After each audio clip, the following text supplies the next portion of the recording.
أكيد من فترة للتانية بتسمع أخبار عن القبض على المستريح فلان والمستريح علان، زي مستريح الشرقية ومستريح كرداسة، أو مستريح أسوان المشهور ومستريح الساحل الشمالي.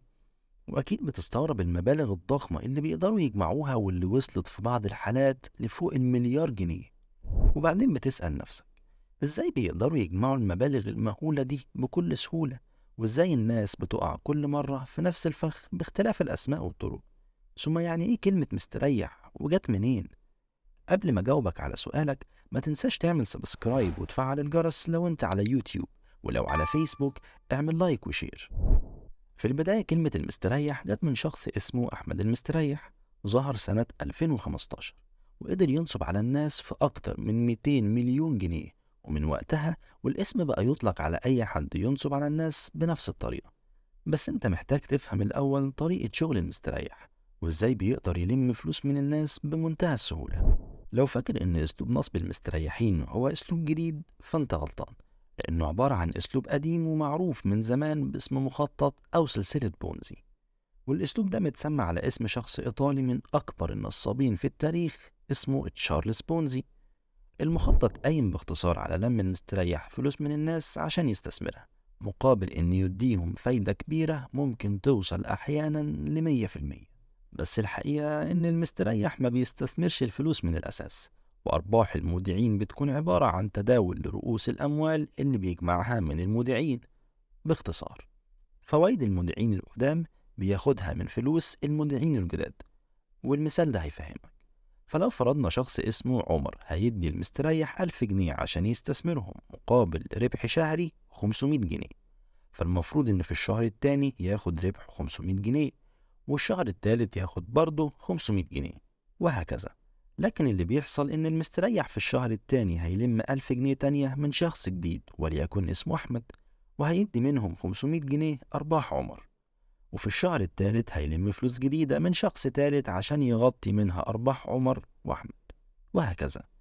وطول ما العملية دي ماشية بالشكل ده، فالمستريح بيحافظ على ثبات الفوائد اللي بيديها للناس لحد ما يحصل حاجة من اتنين: يا إما ما يقدرش يدفع فوائد المودعين سواء لفشله في استقطاب ناس جديدة أو وصول عدد الناس لرقم ضخم يخلي إعادة تدوير الفلوس شيء مستحيل، أو إن عدد كبير من المودعين يطلبوا فلوسهم في نفس الوقت، خاصة في أوقات الأزمات الاقتصادية.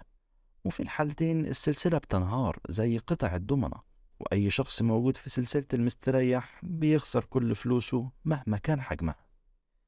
ولازم تعرف مهما اختلفت أشكال طرق نصب المستريح، فكلها بتدور في النهاية حوالين مخطط بونزي. وهتلاقيه بيخترع لك أي حاجة يوهمك إنه هيستثمر فيها فلوسك وهيغريك بهامش الربح والفايدة الكبير. ويكفي إنك تعرف إن أكبر عملية نصب واحتيال مالي في التاريخ كانت قايمة على مخطط بونزي، وهي عملية النصب المشهورة باسم فضيحة مادوف على اسم صاحبها بيرني مادوف. ومادوف كان عنده شركة استثمارات أوراق مالية كبيرة، وكان رئيس بورصة ناسداك، ودي واحدة من أكبر بورصات العالم، يعني حد تقيل جدا في عالم البيزنس والاقتصاد. مادوف عمل شركة سرية بتلم الفلوس من المودعين مقابل فايدة عالية، وكان بيدي للمودعين القدام الفوائد من فلوس المودعين الجداد. والموضوع فضل مستمر لسنين طويلة لحد ما اتكشف سنة 2008 واتقبض عليه.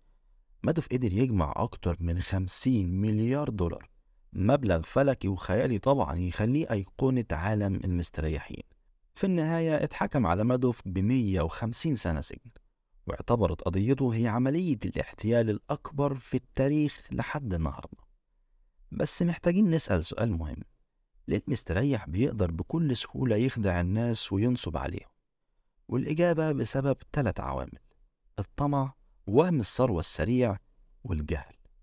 الطمع أكتر عامل بيحرك الناس، فهتلاقي ناس بيبيعوا كل ممتلكاتهم ويستلفوا مبالغ ضخمة ويجازفوا بخسارة كل حاجة عشان بس ياخدوا أرباح كبيرة. والعامل التاني هو وهم الثروة السريع، الناس عايزة تكسب فلوس بدون جهد وفي أقل وقت ممكن.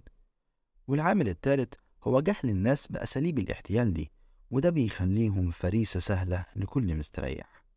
في النهاية لازم تعرف إن محدش بيدي حد فلوس بسهولة، ومحدش هيديك فايدة أعلى من البنوك وفي وقت قليل وبدون مجهود إلا شخص مشكوك فيه. وكمان مفيش مستريح هياخد منك فلوس ويديك بيها أي ضمانات أو إثبات يحفظ حقك. عشان كده لما بيقع ويتقبض عليه فلوسك للأسف بتروح عليك. انت دلوقتي عرفت كل حاجة متعلقة بالمستريح وأساليب احتياله، وفي الآخر بنقولك خلي بالك وما تستثمرش فلوسك إلا في أماكن موثوقة تضمن لك حقك. ولو مش عارف اسمع من عارف.